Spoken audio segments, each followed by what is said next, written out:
Profit and loss appropriation account में अभी तक आपने समझा था कि profit and loss appropriation account जब बनाते हैं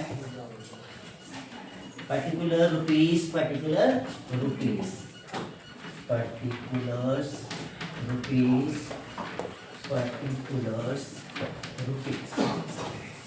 क्रेडिट डन।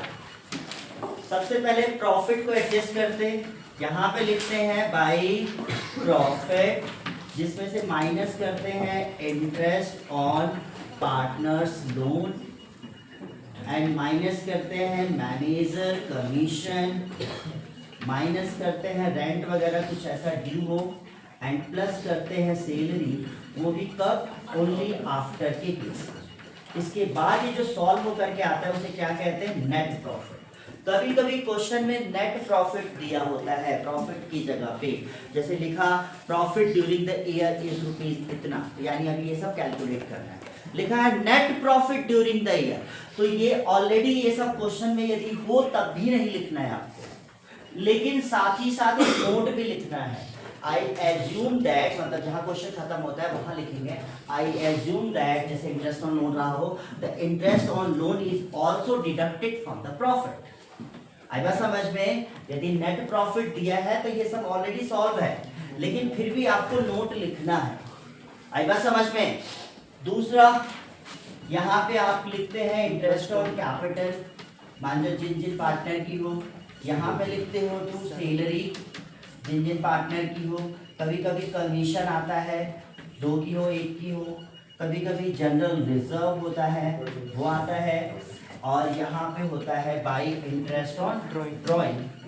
फिर इसके बाद जो बैलेंस बचता है वो रिमेनिंग उनके एग्रीड रेशियो में डिस्ट्रीब्यूट करते हैं। यही है ना profit and loss appropriation account का फॉर्मूला। अब यहाँ पे ये आता है कि इंटरेस्ट ऑन कैपिटल कैसे कैलकुलेट करते हैं। अब आगे क्वेश्चंस आएंगे आपके छोटे छोटे क्वेश्चन कि इंटरेस्ट ऑन कैपिटल कैसे कैलकुलेट करते हैं। सबको आता है कैपिटल जितना दिया उतना परसेंट निकाल ले, लेकिन कभी कभी इसमें घुमा के क्या बोलता है, क्लोजिंग कैपिटल दी होती है तो हमें ओपनिंग कैपिटल निकाल के तब इंटरेस्ट ऑन कैपिटल निकालना होता है।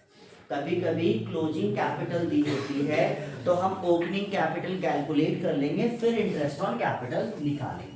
या फिर कभी कभी ऐसे दिया होता है, जैसे XYZ 3 पार्टनर थे, इनकी कैपिटल दिस थी, बीच में किसी डेट में कह दिया कि Y ने और कैपिटल इंट्रोड्यूस कर दिया, Z ने कैपिटल और विड्रॉ कर दिया, होता है ना ऐसा, तो उसके हिसाब से कैलकुलेट करेंगे, यानी जितना कैपिटल रनिंग रहा पूरे साल का उतना निकालेंगे।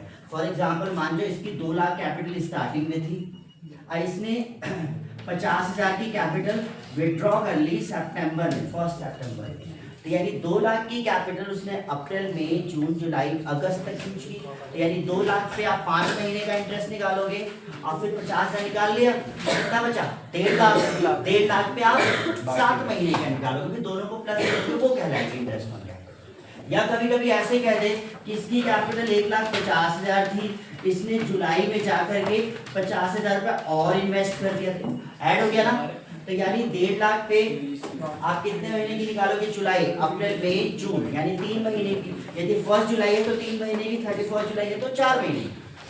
फिर उसके बाद 2 लाख पे निकालेंगे रिमेनिंग मंथ्स की, और फिर दोनों को प्लस करेंगे। इंटरेस्ट ऑन कैपिटल में यही 2 चीज घुमा सकता है क्या, कभी कभी क्लोजिंग कैपिटल दी हो, यदि क्लोजिंग कैपिटल दे रखा है तो ओपनिंग कैपिटल कैसे निकालेंगे, इसमें हम ऐड करते हैं ड्रॉइंग, लेस करते हैं एडिशनल कैपिटल और लेस करते हैं प्रॉफिट, तब आता है ओपनिंग कैपिटल। वैसे ओपनिंग कैपिटल आपका simple profit and loss appropriation में नहीं आता, पास्ट एडजस्टमेंट में आता है क्लोजिंग से ओपनिंग निकालने के लिए। फिर भी हमें पता होना चाहिए कि इन केस ओपनिंग कैपिटल की जगह पे क्लोजिंग कैपिटल दी हो तो कैसे निकालेंगे। समझ में आया इंटरेस्ट ऑन कैपिटल निकालना, सिंपल हो तो कैसे निकालना है, कभी कभी कह दे किसी ने इंट्रोड्यूस किया किसी ने निकाला तो कैसे निकालना है, समझ में आया। दूसरा टॉपिक आता है सैलरी।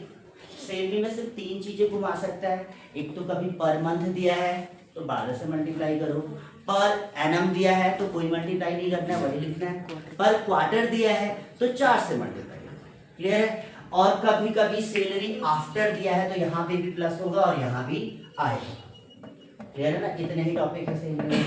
नेक्स्ट नंबर आया कमीशन।